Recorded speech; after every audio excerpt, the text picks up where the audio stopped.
एगो तक तू खड़ा हो जाता तो कोई गा पावता। तो संकट भी हो ना बाकी गायकों के लिए।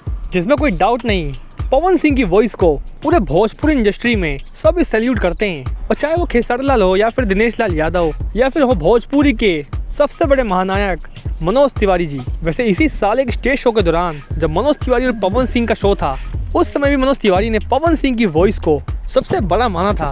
और इसके साथ साथ उनका ये भी कहना था कि भोजपुरी में बाकी गायकों के लिए पवन सिंह बहुत बड़े संकट है।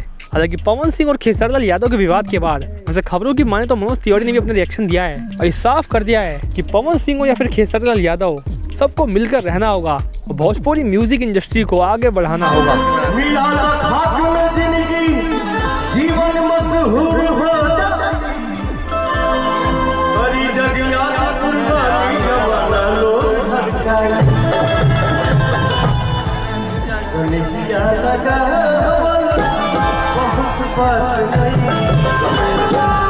सनहिया